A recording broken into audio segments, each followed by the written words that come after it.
eksekusi kita pastikan dia membeli di kita. Karena kamu tidak pernah berani melakukan cut the deal. Dia masih dalam status lead meskipun dia ngerespon.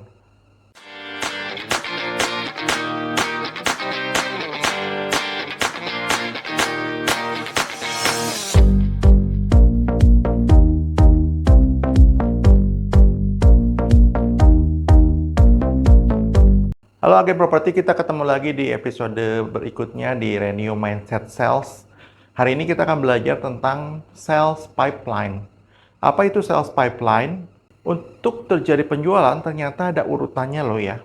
Ketika kamu menjadi agen properti, apa sih yang ada di benak kamu? Closing. Tapi kalau langsung closing, tentu tidak.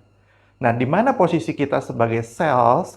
Di mana posisi kita mengeluarkan kemampuan sales kita? Nah, saya mau perlihatkan. Ini ada gambar, teman-teman. Ini gambar size pipeline-nya kita. Kamu berharap ada di sini kan? Tapi sebelum ke sini, ada beberapa tahapan lagi yang harus kamu lalui.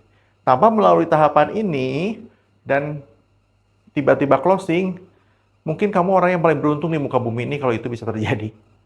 Oleh karena itu, saya mau jelaskan beberapa size pipeline. Yang pertama adalah teman-teman respon. Yang kedua, lead. Yang ketiga, prospek. Yang keempat, host prospek. Dan baru kelima, deal. Apa perbedaan antara respon dan lead? Respon itu di zaman sekarang, sales channel atau marketing channel untuk mendapatkan lead itu sangat banyak sekali. Sangat terbuka lebar sekali. Nah, konsekuensi dari itu yang terjadi, orang akan dengan lebih gampang lagi mengklik informasi yang kamu punya tanpa dia punya niat untuk membeli properti. Akhirnya kita akan menemukan banyak buyer-buyer yang tidak valid. Itu yang saya sebut respon. Di mana respon ditemukan ketika kamu beriklan, terutama di dunia online, mereka mengklik iklan kamu. Beda cerita ketika kamu zaman dulu hanya pasang spanduk. Orang yang nelfon di spanduk kemungkinan besar niat dia emang untuk membeli rumah lebih besar ketimbang zaman sekarang yang mungkin disengaja, mungkin tidak disengaja, terklik iklan kamu dan masuk ke dalam WA kamu. Nah, di sini. Ini akan sangat banyak, sangat besar sekali yang akan kamu dapatkan setiap saat, setiap harinya, bahkan gede sekali. Karena orang bisa merespon dengan iseng doang, tidak sengaja, atau apapun. Begitu masuk ke sini, teman-teman akan masuk yang kedua, namanya lead. Lead itu definisi yang saya mau share ke teman-teman adalah, lead artinya teman-teman punya nomor telepon. Punya nomor telepon yang bisa dihubungi, bisa di follow up. Ngeklik belum tentu teman-teman bisa punya dapat nomor telepon. Ngeklik bisa masuk ke direct message kamu di sosial media. After dari situ kamu follow up untuk dapat nomor telepon. Tapi bisa tidak akan mendapatkan nomor telepon karena emang dia iseng saja. Nah, lead adalah, sekali lagi sama ke definisi kita, lead adalah kamu sudah mendapatkan nomor telepon. Nih. Berikutnya, ketika kamu sudah mendapatkan nomor telepon, kamu follow up. Bisa iya, bisa tidak. Bisa dijawab, bisa tidak dijawab. Masih banyak segala kemungkinan yang terjadi. Oleh karena itu, jangan senang dulu kalau dapat lead.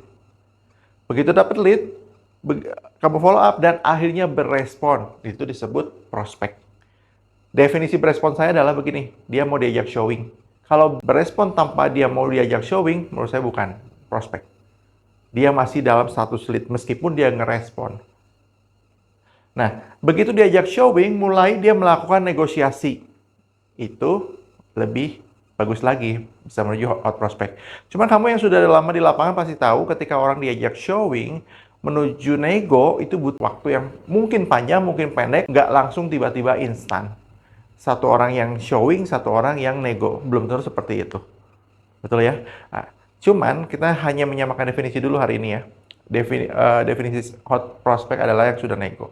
Sesudah nego tentu ada kemungkinan bisa terjadi penjualan. Tanpa nego, kapan akan terjadi penjualan? Nah, yang saya mau cerita ke teman-teman, di mana posisi sales skill-nya? Respon jelas itu bukan sales skill. Respon adalah kemampuan teman-teman dalam hal marketing skill. Ingat, di video-video pembuka kita bilang bedanya marketing sama sales. Marketing, orang tidak tahu, dia tahu kita. Sedangkan sales, begitu tahu, kita eksekusi, kita pastikan dia membeli di kita. Nah, direspon, orang tidak tahu menjadi tahu kita. Itu urusan marketing dan sales skill kamu mungkin tidak terlalu berguna. Tapi di sini, 4 step ini sales skill semua. Sales skill semua, dari lead dipaksa atau didorong untuk bisa showing, itu kan kamu butuh sales skill. Kemampuan kamu meyakinkan orang, kemampuan kamu untuk membuat barang kamu nampak menarik, itu kan semua sales skill. Kemampuan kamu merayu, itu semua sales skill.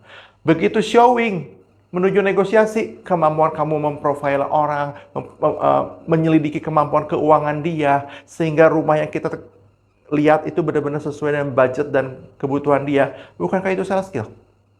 Dari negosiasi ke deal, apalagi? Apalagi? Kamu ngobrol seneng, tapi meng-cut menjadi sebuah deal, itu butuh teknik, butuh cara tertentu. Jangan sampai kamu ngobrol-ngobrol, taunya belinya rumah yang lihat di kamu, tapi ke orang lain karena kamu tidak pernah berani melakukan cut the deal. Nah, ini sales skill-nya. Yang kita akan bahas berikutnya lagi adalah bagaimana sales skill itu dilakukan dan dipraktekkan sama teman-teman secara lebih detail. Yang saya mau cerita di video hari ini adalah ada pipeline-nya. Jangan berharap teman-teman jadi agen properti berubah dalam waktu yang cepat mendapatkan cuannya gede. Enggak, ada prosesan. Dan prosesannya sangat didominasi sekali oleh kemampuan teman-teman di sales skill. Oleh karena itu, pastikan video ini teman-teman tonton, series ini teman-teman ikutin semua, subscribe, share ke yang lain supaya kita bisa menjadi seorang agen properti yang punya kemampuan dan kapabilitas yang baik.